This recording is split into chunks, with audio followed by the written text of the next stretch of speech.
ಬಳ್ಳಾರಿಯಲ್ಲಿ ಬ್ಯಾನರ್ ಗಲಾಟೆ ಪ್ರಕರಣಕ್ಕೆ ಸಂಬಂಧಪಟ್ಟಂತೆ ಗಲಭೆಯ ಮತ್ತಷ್ಟು ವಿಡಿಯೋಗಳು ರಿಲೀಸ್ ಆಗ್ತಾ ಇದಾವೆ. ಗಲಾಟೆಯಲ್ಲಿ ಮಹಿಳೆಯರ ಅಟ್ಟಹಾಸ ಕೂಡ ಇದೆ.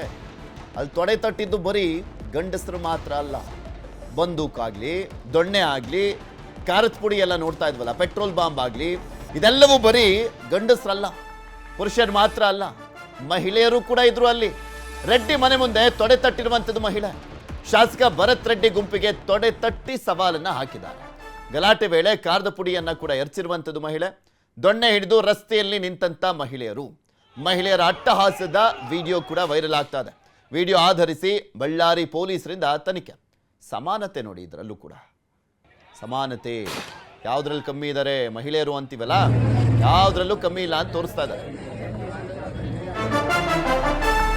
ಬಳ್ಳಾರಿಗೆ ಇಂದು ಎಂಟ್ರಿ ಕೊಡ್ತಾ ಇದ್ದಾರೆ ಕೆಪಿಸಿಸಿ ಅಧ್ಯಕ್ಷ ಡಿಕೆ ಶಿವಕುಮಾರ್. ಮೃತ ರಾಜಶೇಖರ್ ನಿವಾಸಕ್ಕೆ ಇಂದು ಡಿಸಿಎಂ ಭೇಟಿಯನ್ನ ಕೊಡ್ತಾ ಇರುವಂತದ್ದು. ಮೃತನ ಕುಟುಂಬಕ್ಕೆ ಸಾಂತ್ವನವನ್ನ ಹೇಳಲಿದ್ದಾರೆ ಡಿಕೆ ಶಿವಕುಮಾರ್.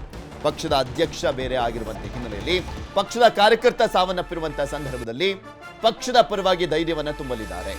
ನಮ್ಮ ಪಕ್ಷ ನಿಮ್ ಜೊತೆ ಇರುತ್ತೆ ಅಂತ 25 ಲಕ್ಷ ಕೊಟ್ಟರು ಜಮೀರ್ ಅಹಮದ್ ಖಾನ್, ಬಳ್ಳಾರಿ ಜಿಲ್ಲಾ ಉಸ್ತುವಾರಿ ಸಚಿವರು. 25 ಲಕ್ಷ ಕೊಟ್ಟರು.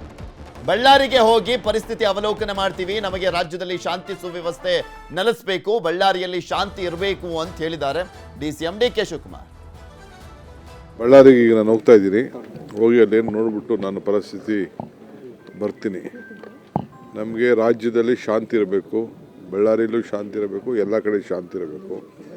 BJPಯವರು ಪಾಪ ಅವ್ರಿಗೆ ರೆಸ್ಟ್ಲೆಸ್ ಆಗ್ತಾ ಇದ್ದಾರೆ, ಅದಕ್ಕೆ ಎಲ್ಲ ಕಡೆನೂ ಇಂಥ ರೀತಿ ಪ್ರಯತ್ನಗಳನ್ನ ನಡೆಸ್ತಾ ಇದ್ದಾರೆ.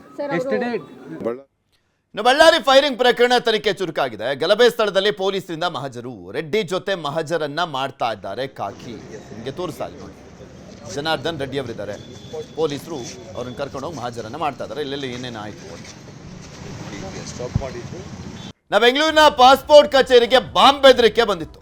ಲಾಲ್ಬಾಗ್ ರಸ್ತೆಯಲ್ಲಿರುವಂತಹ ಪಾಸ್ಪೋರ್ಟ್ ಕಚೇರಿ, ಇಮೇಲ್ ಮೂಲಕ ಪಾಸ್ಪೋರ್ಟ್ ಕಚೇರಿಗೆ ಬಾಂಬ್ ಬೆದರಿಕೆ. ಲಾಲ್ಬಾಗ್ ರಸ್ತೆಯಲ್ಲಿರುವಂತಹ ಪಾಸ್ಪೋರ್ಟ್ ಕಚೇರಿ ಇದೆಯಲ್ಲ, ಅಲ್ಲಿಗೆ ಬಾಂಬ್ ಬೆದರಿಕೆ ಬಂದಿತ್ತು. ಇಮೇಲ್ ನೋಡಿ ಪೊಲೀಸರಿಗೆ ಮಾಹಿತಿಯನ್ನ ಕೊಟ್ಟಿದ್ರು ಸಿಬ್ಬಂದಿ. SR ನಗರ ಮತ್ತು ವಿಲ್ಸನ್ ಗಾರ್ಡನ್ ಪೊಲೀಸರಿಂದ ಪರಿಶೀಲನೆ ಮಾಡಲಾಯಿತು. ಪಾಸ್ಪೋರ್ಟ್ ಕಚೇರಿಯಲ್ಲಿ ಬಾಂಬ್ ಸ್ಕ್ವಾಡ್ನಿಂದ ಪರಿಶೀಲನೆ ಮಾಡಲಾಗ್ತಾ ಇದೆ. ಮೊದಲೇ ಸಿಕ್ಕಾಪಟ್ಟೆ ಜನ ಇರ್ತಾರೆ ಅಲ್ಲಿ, ಪಾಸ್ಪೋರ್ಟ್ ಅನ್ನು ಮಾಡಿಸ್ಲಿಕ್ಕೆ ಹೋಗಿರ್ತಾರೆ. ಇಂತಹ ಸಂದರ್ಭದಲ್ಲಿ ಬಾಂಬ್ ಬೆದರಿಕೆ ಮೇಲ್ ಬಂದಿದೆ. ಚೆಕ್ ಮಾಡ್ತಿದ್ದ ಹಾಗೆ, ಅದು ಗೊತ್ತಾಗ್ತಿದ್ದ ಹಾಗೆ ಅಲ್ಲಿನ ಸಿಬ್ಬಂದಿ ಪೊಲೀಸರಿಗೆ ಮಾಹಿತಿಯನ್ನ ತಿಳಿಸಿದ್ರು. ಸೊ ಪೊಲೀಸರಿಗೆ ಮಾಹಿತಿ ಹೋಗ್ತಿದ್ದ ಹಾಗೆ ಪರಿಶೀಲನೆ ಮಾಡಲಾಗ್ತಾ ಇದೆ. ನಮ್ಮ ಮೈಸೂರು ಕೋರ್ಟ್ಗೂ ಕೂಡ ಬಾಂಬ್ ಬೆದರಿಕೆ ಕರೆ ಹೋಗಿತ್ತು. ಕಲಾಪ ಬಿಟ್ಟು ಹೊರಗೆ ಬಂದಿದ್ರು ವಕೀಲರು, ಜನರು.